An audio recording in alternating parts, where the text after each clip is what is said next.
Welcome back to the Press Row Podcast. It's 2017, our first episode of 2017. Episode 202, we're in the 200s. Rich Grisham here with me as the Press Row Podcast rolls along into another year. How you doing, Rich? Doing great. Had a relatively relaxing New Year's, which is a nice thing for a man of my age, I suppose.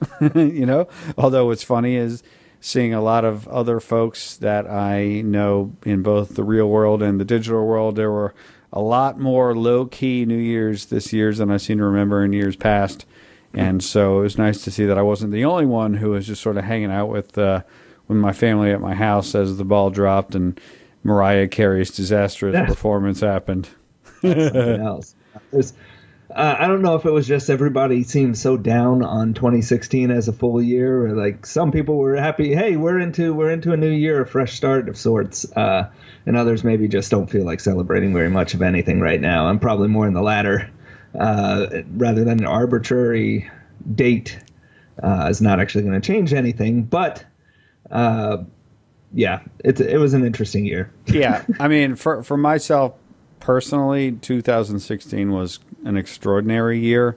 I did some things this year that I had never done before, professionally especially, and took several significant leaps that were out of my comfort zone, and started a company and hired a bunch of people, and we did some things that actually worked out really well. And so from that perspective, it was a lot. And as you know very well, Bryan, sometimes when you are so in the weeds in what you're doing professionally, a lot of the other things that are going on in the world, you just are not as aware or as into them.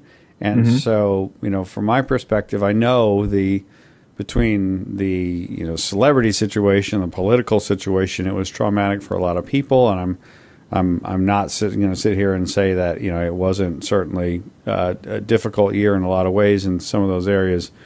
You know, I'm not going to personally look back in 2016 as anything but kind of extraordinary, for at least for me and for the people that I work with closely, because we did a lot of stuff that we never did before. So at least we were a little celebratory at the end of 2016 from that perspective. Yeah, I think ever since social media has been, you know, become just a part of everybody's daily life, that every year is a terrible year come the end of the year, and everybody's ready just to get going on to the next one. That's a great point. That is a great point.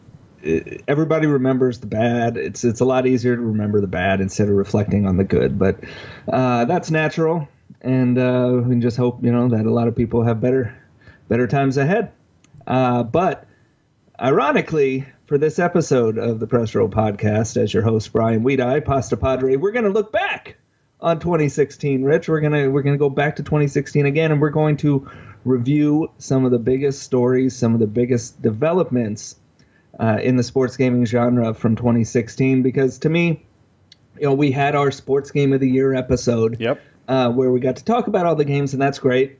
But there's a lot of stuff that happens over the course of each year that not only affects those games, like we can talk about certain features or certain things that happen with those games, but there's a lot of stuff that also affects how things go in the future, trends in the industry or lessons that have been learned, and how companies react to that and how consumers respond to change.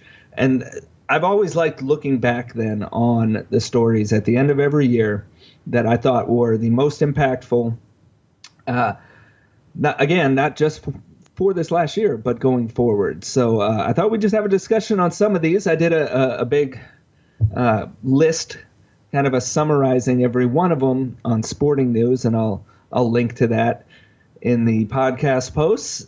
But you know, I thought we'd just roll through some of these, Rich, and we could just discuss them briefly and give our thoughts, maybe expanding upon what I wrote about.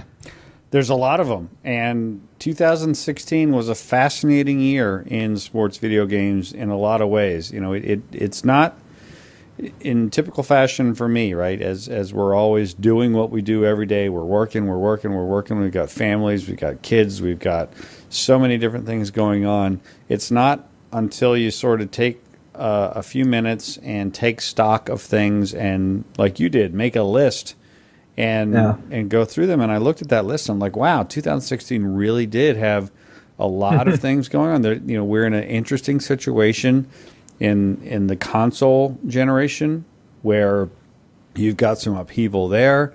You've got new versions of existing platforms. You've got new platforms on the horizon. You've got various franchises really hitting what should be their prime peak season. There's just so many different things going on. Always fascinating to look at it from a yearly perspective. And yeah, there's a whole lot that happened in 2016. Which is kind of surprising because when I started to compile the list and I started thinking back on the year, there weren't a whole lot of things that just immediately came to mind. I actually thought, we have fewer major league license type games than we've ever had. So I thought naturally it might be difficult to put together this year's list, but it wasn't. I just had to go back and remind myself of a few of these things, which kind of, they slip to the wayside after a while, or they're temporary or whatever, but they end up having lasting effects for a lot of them. So as I reviewed the whole year in general, it kind of surprised me how much there actually was to the year. So that's the big picture. But now let's break down a few of these, Rich. And the first one, and this one immediately came to mind because I think it threatens the potential for the sports gaming genre to grow or at least sustain as it is, and that's something we've talked about on the podcast multiple times now, but we can discuss it one more, and that's the broken sports game release schedule, Rich, which we had in the top stories of 2015, but it actually worsened this year. How do you feel that is affecting things, the way the calendar is set up for these games where they're releasing? Well, this is where I would really love to be informed from the publishing side. I'm informed from the consumer side, and for me, as very much a consumer this year, the impact to me was I bought a lot less games than I have in the past. Now, before 2016, from 2015 back to at least 2005, maybe 2004, most years I reviewed most sports games, so I rarely had to purchase them on my own. And that's not news to anybody. Anyone who's listened to the Press Row for the last few years and before that knows that. So I would, but it would still have the effect of, yes, I would play the games for a review, but then typically I would only sort of keep going with one or two. Yeah. What happened this year was I didn't buy several games. I didn't buy, and I didn't buy them for different reasons. I didn't buy FIFA because, number one, I got 10 hours of it in the vault, in EA Access, and I know it will come into the vault at some point where I will be able to play it, and because I just didn't have that burning desire to play it, I didn't. I barely touched NHL. I did play it also in EA Access, and after a few hours, I didn't really play it very much as a consumer. And I did buy NBA 2K, although there was no pressing desire to do that, but just because of historically how good it has been. So I bought a few less games than I would have, but the games that I did purchase, such as Pro Evolution, I play significantly more of, as everybody who's listening to the show knows. I play Pro Evo almost every day, and I continued to play MLB The Show well into December of 2016. I play Madden, but only in our online league, and that's it.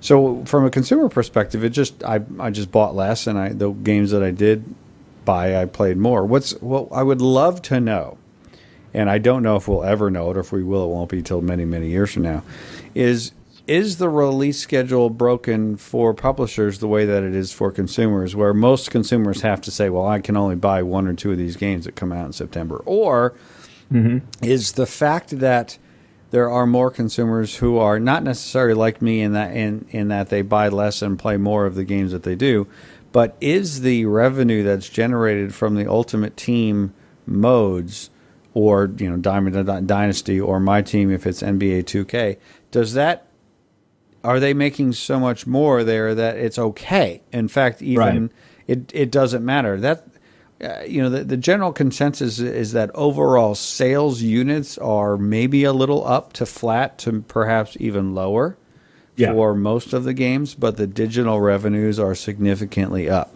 So I would love to know whether or not there is an impact that the publishers are feeling because these games are released so closely together, or if in fact it's the opposite because the games do have the ability to generate so much more money now than they used to that it doesn't matter. And then I would also be interested to know what are the contractual obligations? Like, how much leeway do they have? We've talked and you've put proposed schedules together where you've said, hey, look, here's how it should be. How much leeway do the publishers have? Like, could EA contractually put FIFA out when the traditional soccer season starts, which is in early to mid-August? Mm-hmm. Could they move it up, or could they move NHL back to potentially October if they wanted to? Could they space those releases out more? I don't know. And again, I would assume that these guys who it's their job to track this would have at least pretty reasonable projections as what that would do. Would that positively or negatively impact sales, and or positively or negatively impact their digital revenue? There's a lot of factors to this. Mm-hmm. And it would just be fascinating to understand how much more or less profitable are the games considering they all come out. Does it even, it's a bit hyperbole to say it, but does it even matter, Bryan, that less people can buy the games if the people that are buying them are spending more? So yeah, it really all just comes down to money, and that being a finite resource for publishers coming from consumers, because these big games are gonna survive. The Maddens, the 2Ks, the FIFAs, they're just fine. Now they do need to get people in the door. They do need to sell copies in order to make that digital revenue. So losing sales does hurt them in some sense. Now they are probably making up for it by getting these whales who play Ultimate Team type modes and spend thousands of dollars. That makes up for it. That covers some of the losses, or possibly goes above and beyond it. But it's those secondary games that are really, I think, going to feel the sting of this, because the NHLs, the NBA Lives, if that ever comes back, the NASCARs, these other games that are trying to get attention at the same time they can't. They're swallowed up, not just in terms of, well, somebody bought these games, but publicity wise, you can't get it at the same time those other games are rolling out. That's all you see. So I think it really has a detrimental effect on the smaller games more so than the bigger ones, but absolutely, I think it's probably hurting publishers. Now, the Maddens of the world can't really move. FIFA could move. As far as I know, there's nothing contractually stopping that. It's just tradition, essentially, and where they like it to land in the quarter financially they want it to land in. Well, it also could be, August might be a terrible time to get people to buy video games, because traditionally it's summertime, and maybe it's not. Well, they know that games don't sell so much then. I don't know. I'm just throwing it would slide into essentially what used to be NCAA football's release date, which they did just fine with. Now you're right, though. I mean, I don't know. Maybe FIFA does sell more in September than it would in July or August. I don't know. But it's such an open window there that you would think with so much clear room, it would probably be more successful. And those other games that are coming out in September, the people playing their Ultimate Team type modes and spending money in them are dwindling. You would think a brand new game, get people into the new thing, it'd be advantageous to them. But for whatever reason, it hasn't happened. I mean, I guess I got to believe that there has been significant actuarial analysis about this, right? We talk all the time how FIFA, NHL, and Madden come out within in a 3-week window. But let's just say that they've done studies, they've asked consumers, they've run the numbers in various ways. If you do release FIFA in late July or early August, and then you release Madden in late August, and then you release NHL in late September, perhaps the feedback has been, yeah, by that time, there's no way I'm going to buy NHL because I'm already deep into FIFA Ultimate Team and my Madden franchise, right? So, maybe that's why. I mean, I don't know, but I have to think that they regularly do research on this stuff. And from a consumer standpoint, it's very difficult. But these publishers, people like to make fun of them, but they, generally speaking, know what they're doing. Obviously, everybody makes mistakes, but these guys are very well paid and have a lot of resources at their fingertips to make these kind of decisions. So what they're doing is for their benefit, though, right? So that's not necessarily the same thing as consumer benefit or not at the all. health of the genre or the industry. So like we can look at NBA 2K and say, why would you move that up into mid-September? The season doesn't start till the end of October. That's the 6 outlier. weeks. That's the outlier. So I mean that's really what messed everything up the most. But we can look at that and say, 2K, if you just move that out of mid-September, put it at the end of October where it's supposed to be, it's a lot healthier 2 months there or be like 9 weeks. It's a much healthier period there if that was the only thing that happened, right? But in 2K's mind, they don't care whether that's going to hurt. They probably like it if it hurts EA of course. In some ways. Absolutely. What they're looking out for is themselves. And NBA 2K typically has very long legs in the sales cycle. Yeah. Like it will stay in the top 10 for many, many, many months. Typically, because the NBA is a long season. That's right. why it goes all the way through June. That game sells in the top 10. So and it's a great game. I mean, like that's another reason, right? It's a great game. It's very popular. It's very much part of the culture of basketball and the consciousness of the gaming world. It is, of all the sports games, the one that has the most reach. So they may have simply said, look, we're always going to sell copies of our game, so why don't we give ourselves an extra month or 6 weeks of additional sales, of additional VC revenue, of additional everything. If we know the game sells great in May and June because of the playoffs and the NBA Finals, why don't we just add on to that? And, from a sales numbers perspective, it appears that was the right call. And again, that may not benefit consumers, but then again, maybe it does. If you're not one of those people who needs the game day one, if you're somebody who can wait till Black Friday or Christmas or even the spring, you're going to get a great deal on a game, and you're not going to pay close to $60 for it. Hopefully, you're going to pay $10 or $20 at the most for it. So it's a benefit to certain kinds of consumers, those who don't need to have it day one.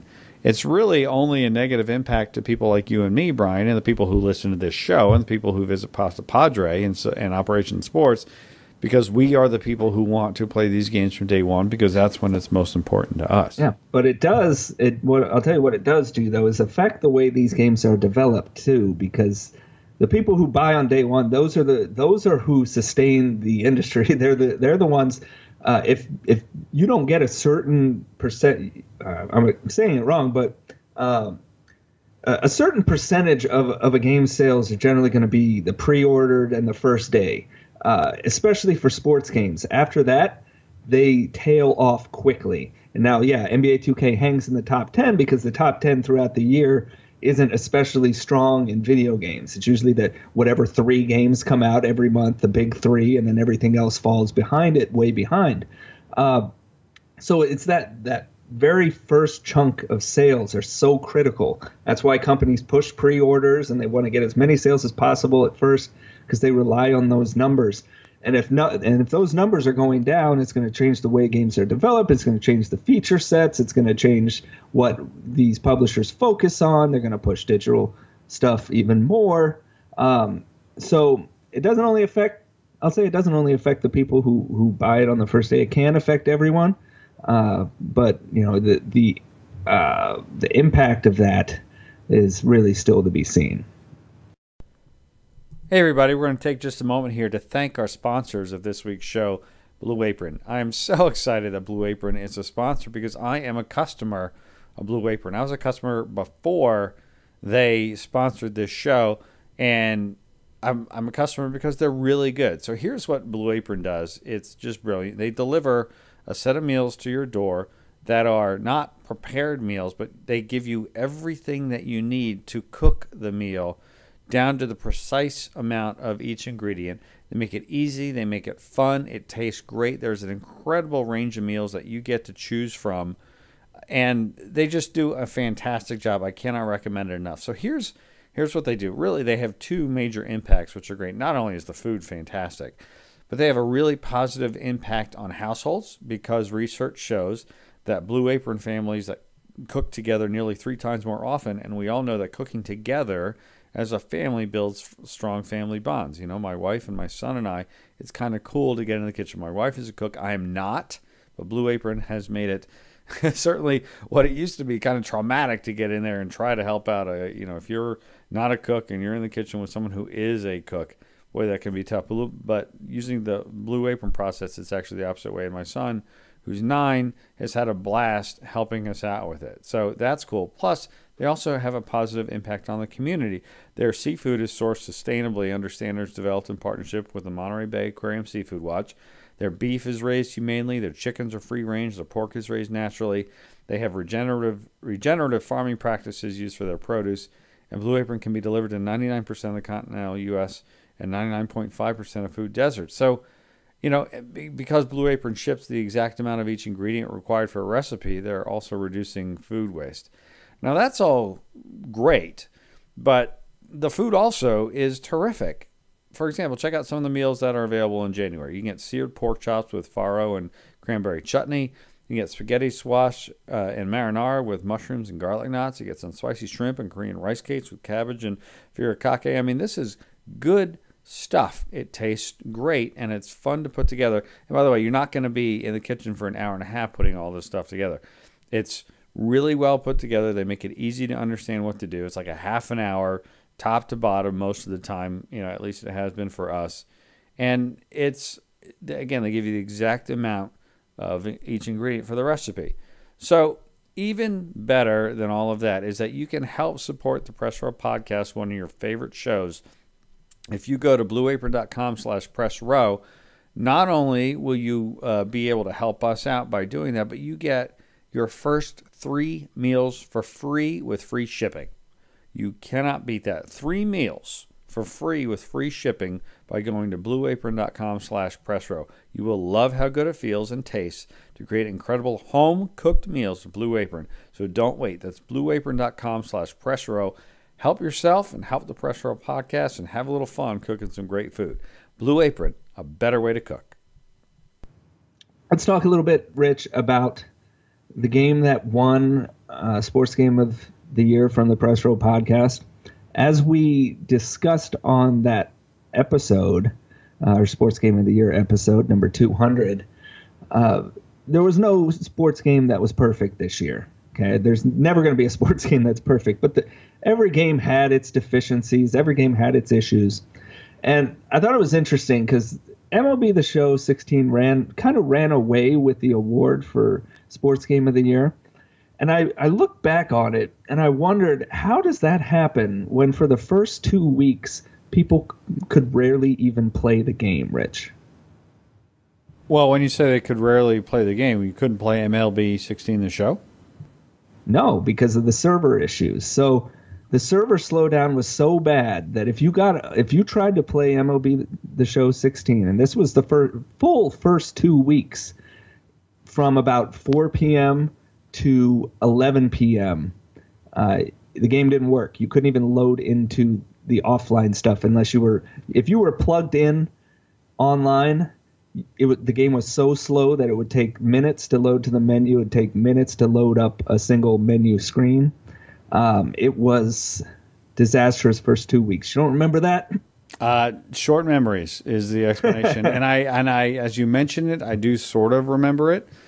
And it kind of comes back to what I was talking about earlier. Sometimes when you're so busy and doing what you're doing, and obviously at that same time in the calendar year is very close to when we were preparing for and releasing and immediately follow up to the release of Out of the Park Baseball 17. So I probably wasn't playing a whole lot of MLB The Show 16 right at launch. So I don't recall that being a big deal. But I mean, I have played hundreds of hours of MLB The Show 16 over the course of the year 2016, and I do remember playing at least 200 games, my 162 game season, along with the playoffs and a bunch of various other online games that I played as well. So I personally don't recall a whole lot about that launch window, and clearly not a whole lot of other people do. And in the world, people forget, but also in the world of video games that we're in now, I mean, these are platforms. These are not standalone single discs. These are platforms, and I think that has a lot to do with it. People know that at various points in time, either at launch or sometimes for no reason, a month in or 3 months in or 6 months in, there's just going to be problems and things like that. And it's not the same catastrophic situation, I think, that it has typically been regarded to, as we've seen, in years past with NBA 2K and major site articles breaking down the issues that it had and things like that. So it's mostly short memories, and also I think it's frankly the overall high quality of the game eventually overcoming some initial technical issues that it may have had. Yeah. That's what I was going to say, is how did it overcome that as far as perception? Is it just time? Did MLB The Show 16 actually have an advantage? We've talked about the disadvantage it has in Sports Game of the Year type stuff, not necessarily from us, but other media outlets or other media events, where it's kind of in the back of people's minds because it comes out in March and we're doing these things in December. But did it actually have an advantage here? Because if that had been NBA 2K or Madden, fresh in people's minds, I don't know if it would have gotten that kind of support after having such a rough first 2 weeks. Yeah, it's interesting because we didn't talk about it that much this year as well. So we may, frankly, right, Bryan, be part of the problem in that when it first came out, it was a big topic of discussion. But as tends to happen in the world that we're in right now, things move very quickly. And things are reported on very quickly, and as quickly as something becomes a big issue, frankly, and I don't mean just in video games, I mean in everything, as quickly as something can become an issue, it's as quickly as it disappears. Yep. All right, so next one, Rich. NBA Live was delayed, quote-unquote delayed, which with EA, that could eventually mean cancellation. We've seen it happen before. But NBA Live was delayed. It's still tentatively on their release schedule for this January through March period, with most people thinking, well, then it'll probably fall around the All-Star break. That would seem to be a natural time to release the game if you're not releasing it at the start of the season. A lot of people are skeptical, though, understandably so, that NBA Live comes out at all on the consoles.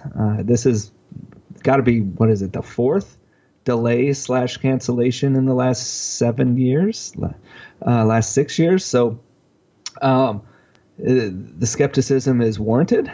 But with their focus instead, as they shift the console version to sometime in 2017 here, they instead went to mobile with NBA Live Mobile, which was actually pretty well received. What do you think about the state of NBA Live at this point, Rich? I think it's probably a nice little profit center for EA right now with its mobile game. Mm-hmm. Our friend Daniel Basil, who was on the show a few weeks ago, has had a tremendous amount of fun playing NBA Live Mobile and ripping packs and playing the games, and has gained a lot of followers. There's a whole group of people who love that mobile game for what it is, and I will be surprised if NBA Live is anything other than a mobile title for the foreseeable future. Now, of course, what will probably happen before the show is published, Bryan, is that NBA or that EA comes out and announces NBA Live, 18 for release in a month or something like that. I just think that because I doubt that they expected it to be as profitable as it's been on the mobile platform. I think that was a surprise. We know the struggles that they have had with getting a console game out there that can match the quality of other console sports games, not only its direct competition with NBA 2K, but even all of the other games in EA's portfolio. With all of those things surrounding it, I would be very surprised if it doesn't just continue to be a mobile game. And I think that's okay. Again, especially considering that it has been an unexpected hit. I'm not expecting them to continue to invest in it from a console perspective. If anything, I think they sort of double and triple down on their mobile experience, because if you can make that profitable and gain a following and keep your license and keep your partner happy, then that's the way to go. So I have a feeling that we're not going to see anything on the console from EA for NBA for not just in 2017, but any time in the foreseeable future. Well, yeah, I think what we learned is that the brand NBA Live is irreparably damaged on consoles, but as a brand elsewhere, it can succeed. NBA Live is a name, and on mobile, that's something you need. You need to have that established already. There's so many games on mobile that to stand out from the crowd, you need some kind of hook or something memorable, something that really clicks in with people, and NBA Live does that there because people have fonder memories than those who have tried playing NBA Live 14 or 15 or 16. So, and the other thing I would look at is that if NBA Live does exist on consoles within the next few months or later this year, I would be shocked if it's just a standard $60 regular game with all the traditional modes, because there's just no path to success there for them anymore. If it does come back on consoles, I would think that it's going to be either taking that mobile model that works and putting it on consoles in terms of a free-to-play Ultimate Team type game. I don't know what the licensing would do with that, because it's a bit of a different story as far as releasing digital only and how that would tie in with their licensing agreement, which could differ based on the game being free to play and digital revenue based instead of an upfront $60 game. There's different standards there. There's different agreements made in those contracts related to that. So, yeah, NBA Live is kind of an interesting thing, because we would like more games, we'd like more competition, but it's got to be something different, and it's got to be legit, or else people aren't going to buy back into it. Well, and there's also the other fact, right? So we've seen with some of the big time fall releases, we know that, for example, Titanfall 2 did not sell very well, at least out of the gate. It appears to have, thanks to strong word of mouth and a number of discounts. Yeah. In fact, I bought it for probably 50% off when I picked up Titanfall 2. It sort of made its way back, but it certainly did not have a strong debut. We've heard stories that Call of Duty is somewhere between 40 and 50% less in sales year over year. There have been a number of other AAA games, like Dishonored 2 is another game that came out this fall that there was a lot of people banking on that doing well. It can be, in some places, a very difficult time right now for AAA games. Mm-hmm. So, my goodness, if games that are very well regarded, highly well reviewed, multiple millions of dollars of investment, like Call of Duty and Titanfall and Dishonored, aren't able to capture the time and attention and the money of a very discerning consumer, then what the heck is NBA Live supposed to do, right? I mean, it's almost a no-win situation. You know, and yes, we do want more games because this is the world that we live in. We cover, discuss, and are otherwise, you know, interested in console sports games. But there's only so much time in the day for people to play all of these games. As we've talked about many times, these games are getting bigger and deeper and bigger and deeper. If I didn't have anything other than Pro Evolution for the next 3 or 4 months, I'd be okay. Right? I mean, I would miss my Madden League, and that would be unfortunate. But my goodness, you take any one of these major sports games, whether it's NBA 2K, Pro Evo, Madden, MLB The Show, you know, NHL, FIFA, they are all so big and so deep. But it's asking so much to take people's time and money away from these deeply entrenched, well-established games with deep communities. You know, if the Call of Duties and Titanfalls and Dishonored's can't do it, what the heck is NBA Live supposed to do? There's just the competition among other sports video games, other entertainment. It's, man, if you're out of the game, and NBA Live's been out of the game now for a while, to get back into the game is going to take something extraordinary. And I don't know if it's possible no matter what they did to differentiate themselves. Do you think it doesn't have to be an NBA game, but do you think a sports game could release mid-season and be successful? If NBA Live released at the All-Star break, does that give it somewhat of an advantage? Because we're talking about the broken sports game release schedule, and it would be out of that in a period where no sports games have released for 4 months, or no big ones have released for 4 months, and MLB The Show would still be 6 weeks away from release. Does that give that an advantage, a chance that consumers would give it a chance, or is it almost the opposite because 8 million people have already spent $60+ on NBA 2K? It's a great question. I think it comes down to two things: price and awareness. The price has to be right. We see it all the time in everything. People are extremely price conscious. If you put a game on sale, you will get a lot more attention. You will get a lot more people to press that button and buy it than you will if you don't. The only people who buy the games when they initially come out for the full price are the dedicated fans. And it's getting more and more that way.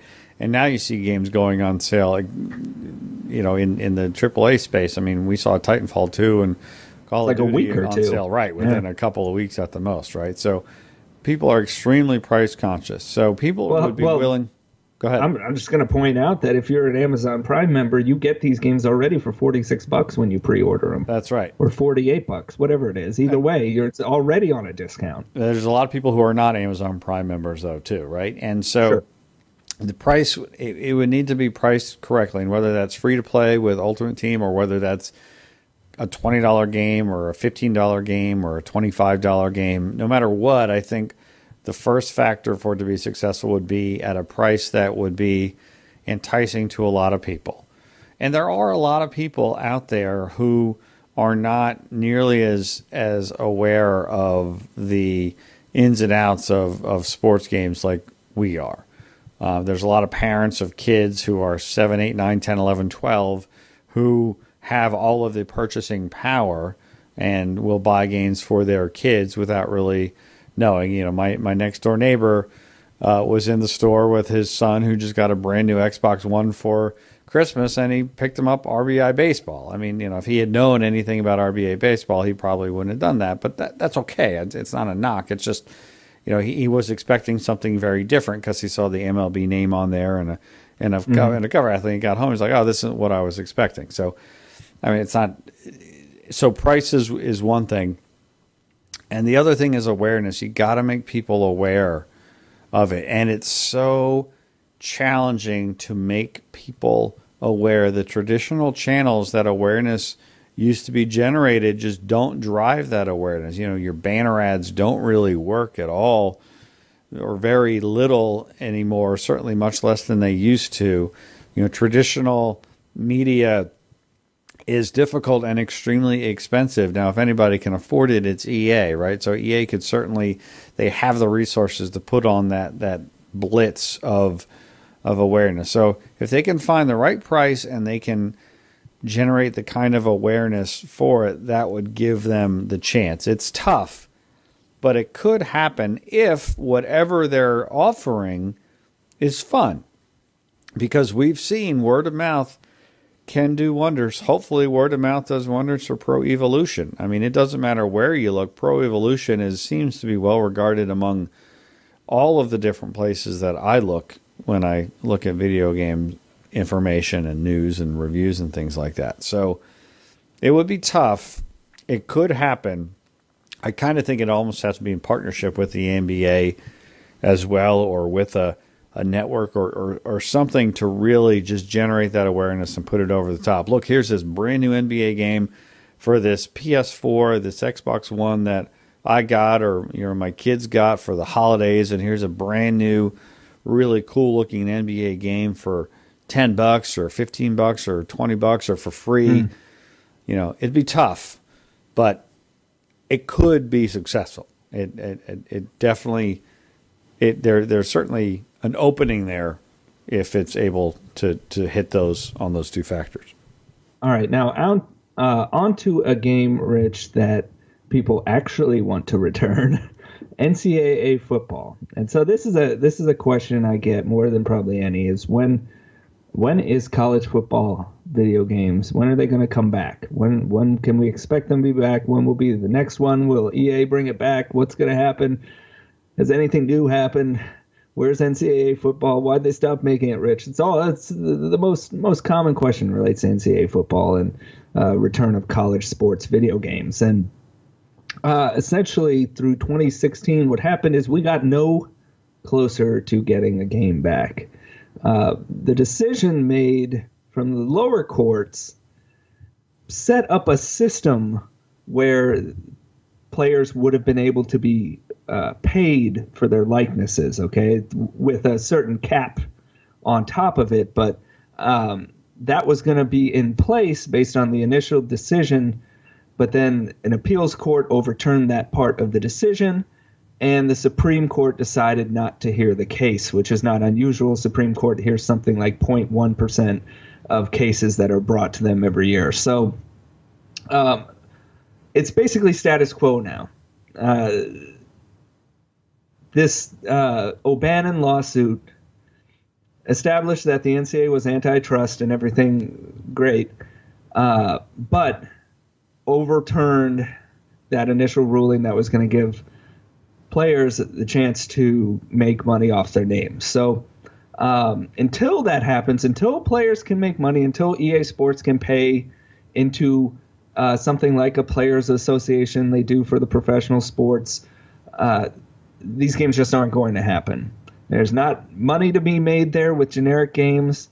The colleges don't want to be involved. The actual universities don't want to be involved until the legal process is completely done and there's answers and they know what they can do and what they can't do, because right now they don't want to associate themselves with video games. You see NBA 2K bringing in, they've got 10 colleges under license now, but of course no reflection of the current day landscape of college basketball. It's all fake players, fake environments within a fake career mode, with that fake story mode. It's not about the real college basketball. So they're not going to do anything that brings risk back upon them. So for now, NCAA football, college football, no closer to coming back. I would still say it's 2 to 3 years at a minimum. There's other lawsuits out there that could change things. But as you know, Rich, the legal system moves slowly. And I don't think that NCAA football was ever a major profit generator for EA. And I don't know that it was. I don't know that it wasn't. I just don't get the sense that it was. I think it was profitable, but I don't think it was ever the massive sort of.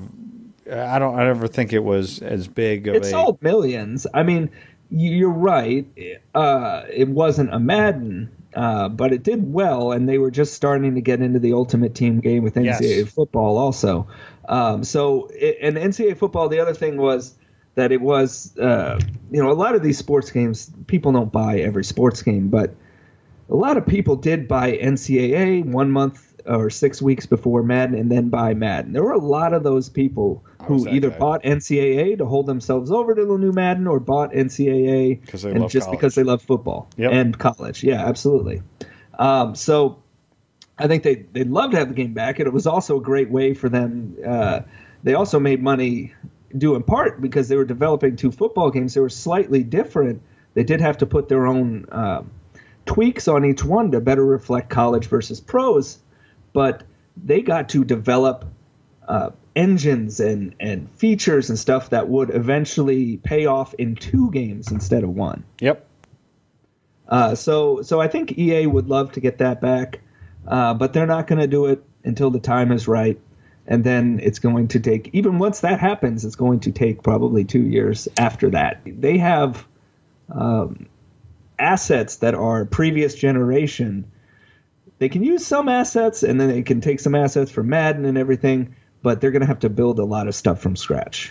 Yeah, there's several reasons why NCAA could make a comeback, and there's several reasons why it's going to be difficult. The reasons that it could make a comeback is because they had put some of the infrastructure in place to where it could make similar kinds of multiple revenue streams, not just from the initial unit purchases, but as well from Ultimate Team. The fact that they had Ultimate Team in the very last one, they sort of know how to do it, and I'm sure they have a lot of great ideas on other things that they could do to make it generate even more revenue.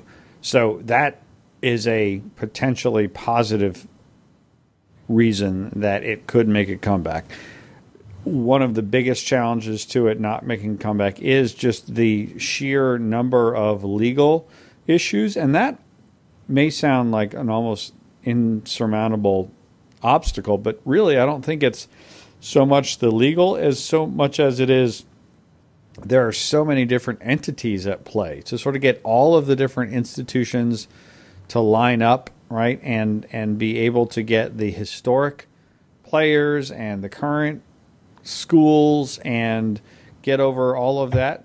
Like with Madden, you need to deal with the NFL and the NFLPA, and that's it. Now, I know in college sports there was that CFB or something like that that controlled a lot of the licenses, but college itself, college athletics itself is always in sort of a recently in a bit of flux and turmoil with, they're talking about paying some of the kids a stipend now, and there's been talk of some of the big conferences are going to do their own thing. So there's just so many different parties at play, and frankly, from where it hurts as a consumer who loves these kind of things is the revenue that we're talking about from a college football and or a college basketball game is a rounding error when you talk about the revenue that's generated from the television contracts and the bowls and all of the other streams of revenue that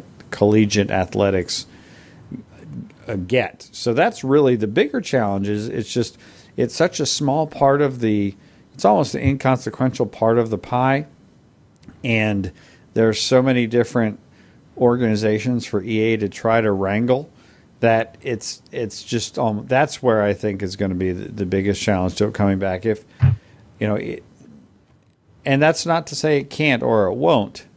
I don't know any of the particulars, but boy, college athletics is much more the Wild West than the NFL or the NBA or the other professional leagues where you're really dealing with just 2 entities, the league itself and the Players Association.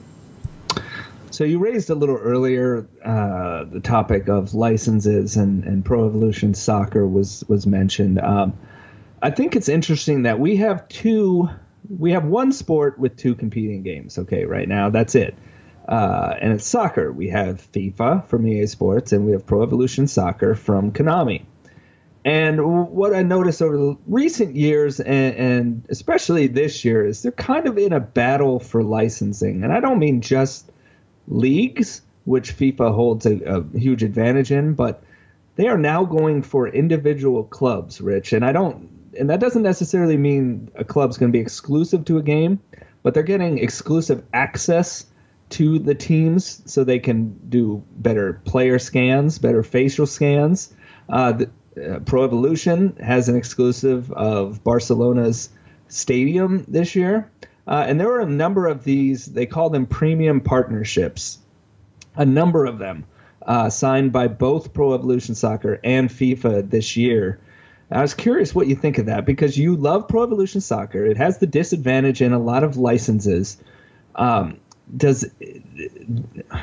big of a deal is it that they go after these type of license advantages that they can get through these partnerships?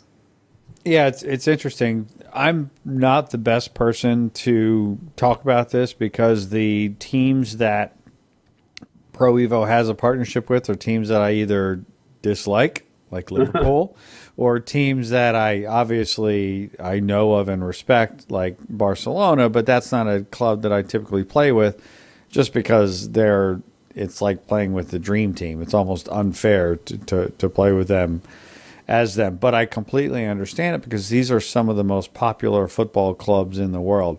So it makes me happy as a fan of Pro Evolution that they are doing this, because that just continues to tell me that they're going to, number one, the most important thing, keep making this game every year. And number two, going to be a vital player in the stage. For every time that they mention there's a new premier club or something like that, though, I can't talk to anybody about Pro Evolution without the first 30 seconds I'm saying, yeah, but they don't have the teams and the clubs and the kits and the players, and I totally get that. Like, I completely understand I don't want to have to go download files and do the assignments. I completely get that. It takes 5, 10, 15 minutes. But I'm the king of not wanting to do that. That's why every year other than this year, FIFA was pretty much the soccer game that I played the most of, because it offered that thrilling experience and the legitimacy of the clubs and the players and the stadiums and so on. So I don't know what the real impact is. We all know that Pro Evolution's target demographic is not North America. It's Japan, and it's South America, and I believe to a lesser degree Europe. And the fact is, Liverpool is one of the most popular English clubs in the world. Barcelona is probably the most popular club in the world. So it has to be a good thing from that perspective. And I just hope that they keep doing this again, mostly because it just means that they're going to continue investing in this game. Konami, as a video game maker, does not make a whole lot of, if any, traditional video games anymore other than Pro Evolution and the occasional Metal Gear offshoot. So I'm regularly concerned that this game is not going to get made. I always sort of hold my breath until they officially announce the next version of Pro Evo is coming. So I'm hoping that these partnerships that they've established have proven to be beneficial, and if not profitable, at least generated enough awareness and revenue to where they continue to make this game. It clearly doesn't have the same impact that EA's FIFA has with licenses, though. I mean, not even close. You can just see it in the sales. FIFA is a top 10 seller, and Pro Evolution struggles to sell units, despite particularly the last couple of years and especially this year being recognized by virtually every outlet as a superior football experience. Yeah, and Pro Evolution has an esports event actually going. They're giving out like over $500,000 in prizes in that. So that to me would make me think that there's a commitment there. They see something there for long term. But then again, we've also seen MLB 2K give away $1 million for perfect games and then cancel it. So and they're very different situations too, right? But it's a great point, right? Just because you're running a contest or doing a marketing program doesn't guarantee you anything. Yeah. So yeah, and again, with Konami being Konami, you never really know what they're going for, other than we know that they're going for profits, for shareholder profits, and that they're going for a very different. They're a very different kind of video game company than they were just a few years ago. Yeah, I was just trying to think with these premium partnerships, if there were two competing NFL games and one of the games had special access to the Seahawks and the Seahawks looked better and there was something, the authentic playbook or something like authentic, they have access to the coaches to do something different with the game, would that matter? That would matter to me as a fan of that team. So I'm sure like Barcelona fans probably were more on board with Pro Evolution or more likely to buy it. But does that reach beyond the supporters of those clubs, I wonder? And I don't think it does. I don't think it does. Even if you're like TJ Larriman, right? That sports gamer, a good friend, he's a Liverpool supporter for reasons I'll never understand. But he's a Liverpool supporter. Liverpool is one of those clubs, and he's tweeted multiple times like, how do I get the licenses? What's the best download site? Is there a walkthrough who can? I don't like playing against these or as these fake teams, and I completely get it, right? I mean, Liverpool's in the game. Their Anfield is in their stadium is in the game. They've got the guys chanting, "You'll never walk alone." But when you're playing Merseyside Blue, right, or North London FC, it doesn't have the same impact as when you're playing Everton or Manchester City or West Ham or whoever the real clubs are that you're playing. All right, so one other thing I wanted to talk about was the way independent developers are coming in and taking care of games that the big publishers don't seem interested anymore. The more niche type sports and the arcade style games. So in 2016, we had the carryover of Rocket League, which is in its second year and still immensely popular. But we had the release of games like Casey Powell Lacrosse 16, Infinite Air, 3-on-3 Freestyle, which is a basketball game, 100-foot Robot Golf, and there were others. But I thought it's an interesting trend. We're seeing those. And then early 2017, we already have announced to release Old Time Hockey, Surf World Series, Mutant Football League, and Super Mega Baseball 2. So we lament the loss of all these licensed games.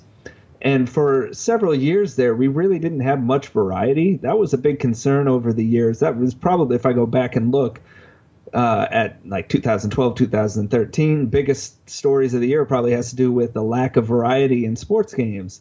And now we're seeing that come back thanks to independent developers who are putting the time and effort and money into creating these games. And I think it's a great sign for the genre, as long as they don't release in September, Rich. Yeah, it's great. It's so funny. Today, my son, I was doing a little bit of work in my office, hanging some pictures and doing some stuff I probably needed to do for the last 3 or 4 years. But in the closet in my office is just a whole bunch of old video game consoles, some old guitars, some boxes of old video games. Remember when you used to actually have discs and boxes that used to buy video games? So I've got I got Xbox 360, Xbox Original, PlayStation 3, PlayStation 2. I got some GameCube stuff in there, just a whole bunch of different stuff. And he was sort of rooting around and pulling stuff out. At one point, he pulled out NBA Street, and he's like, "Whoa, look at that dude's hair!" I'm like, "Come on, that's Dr. J," And he pulled out SSX3. And it sort of just got me thinking about some of these old arcade games. And yeah, there's definitely room in my life for them. I don't know whether there is room in the market for them. Again, it's everything is different this year, right? Not only are sports games bigger and broader and taking more time, but you look at a lot of games like an Overwatch, for example. It's a platform. So I continue to think that these games that are releasing that are not either licensed or are not really able to put the marketing dollars around or put the marketing dollars behind generating awareness might struggle. I don't know that they will. We don't know. How well did Steep do? We don't know. How well it went on sale after 1 week, so I'm guessing not great. Right. So there's room in my heart. There's clearly room in the heart for for these games with some people. My only question is, will it be enough? You know, I remember when you mentioned old time hockey, the trailer came out, you know, with that great old, you know, the good old hockey game song came on, and there was some excitement around it. And I watched it. I'm like, okay, this looks interesting, but is there enough there as an unlicensed sort of arcade game? Is there enough there? Customer expectations are so different now than they were 5 years ago and 10 years ago, and what they expect out of a game. Sure. Is there enough there to get people excited? I certainly hope so. There's an opportunity there. There's definitely there's a group of people who are looking for simpler experiences that don't take a significant investment of time to learn how to play well, or to learn the intricacies of controls, or to play an 82 game season or stuff like that. But on the other hand, we all know the consumer is very demanding, and they want a lot of content for their dollar. And sometimes they want a lot of content and for not many dollars. So it'll be very interesting to see how these games play out and how they are received. If they are quality experiences, will they generate enough sales to have the publishers be able to support them and produce a next version? Or will the quality not be there, and will they be sort of here today, gone tomorrow, which is something that we've also seen. Now, a game like Super Mega Baseball is another interesting thing where it was extremely well received. Mm-hmm. How will the second version do? I mean, Metalhead Software, we've talked to those guys, we know them. They're not a big publisher, right? They're not a big studio. It's two or three guys and some contractors who put all that stuff together over the course of 5, 6, 7 years. So, I'm glad that they're making another game. Are they going to be able to achieve what they want to with the budgets that they have? With much bigger expectations, they'll have more marketing dollars behind them, I presume. Because of the my perceived success of their game. So they're all individual stories, and it'll be interesting to see how they all work out. Well, even recently, the game was free. I forget if it was Xbox or PS4, or maybe both at some point. But for people with Xbox Live Gold or PlayStation Plus, the Super Mega Baseball was free for a period of time, and so I think that was almost a jump start on it, get people aware of and interested in the game, and then the sequel, which will follow later in 2017. Interesting angle to take, at least on that, because I think it's very difficult for these games to attract the audience or find the audience. Yes. Because, they're digital releases only, most of them. And then the price matters. And so If you release it at $10 or $15, a lot of people don't even take those games seriously. And if you release it at $50 or $60, then a lot of people say you're overpriced. It's a weird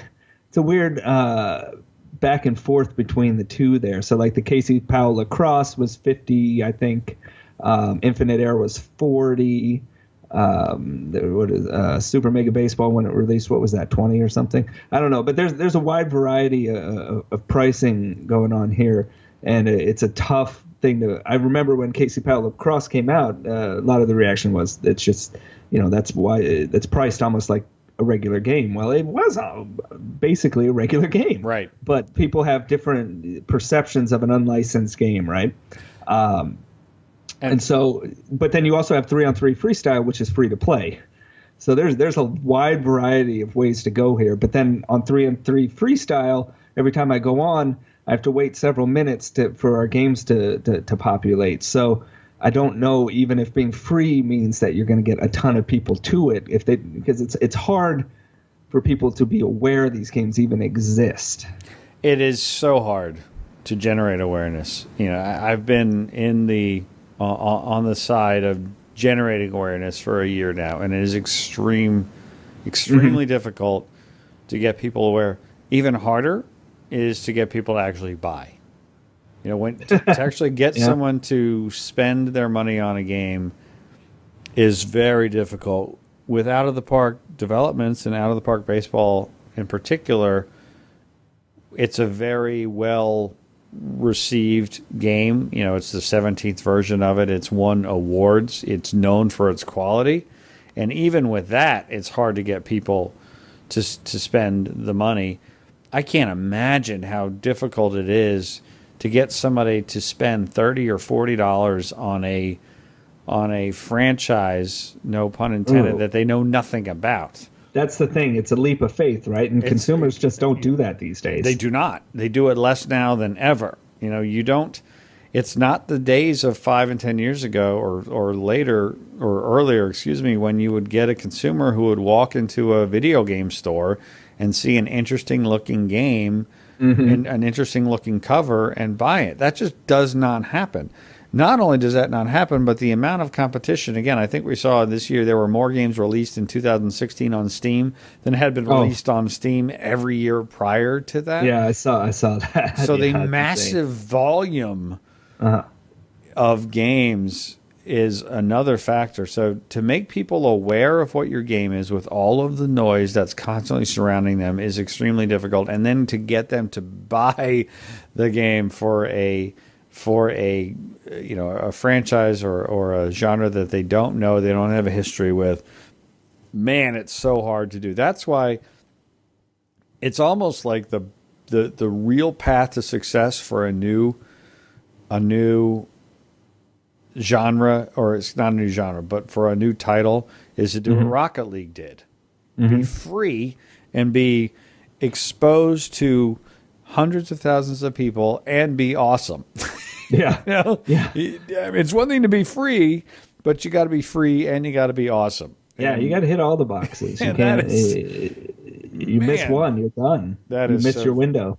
Yeah. And so when Rocket League took off and people were like, wow, this game is amazing, they were able to then turn around and sell it on other platforms over time. Yeah. And now Rocket League is recognized as a fantastic experience, and they could probably release a $60 version of Rocket League 2 or whatever their follow-up is, and they would probably generate some pretty good sales, right? But they had to go. Trust. It's trust, right? Based upon earning that trust. And if you haven't earned that trust and you're asking people for their money in 2017, that is one of the hardest things in the world to do.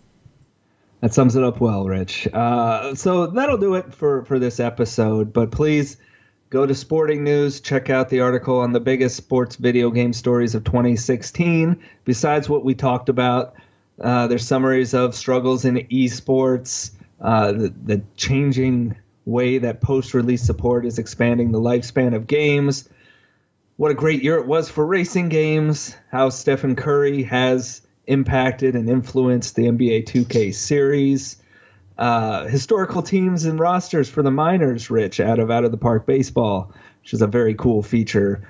EA passing on E3 in favor of holding their own event. FIFA 17 story mode. 2K antagonizing the community on social media. That was a fun one. The Prelude, giving people a chance to start NBA 2K's story early. NBA 2K having more colleges and their all-time great rosters. EA posting a misguided Facebook post on last January that made people think NCAA football was coming back. Team building modes getting more consumer friendly. Ken Griffey Jr. appearing on the cover of MLB 17. All that and more is talked about in the article in Sporting News. Again, I'll link to that in the podcast post here. Thank you very much, Rich Grisham, for joining me on the first episode of 2017 Press Row Podcast. I'm your host, Bryan Wiedey, Pasta Padre. We'll be back with another episode in probably a week. Take care till then.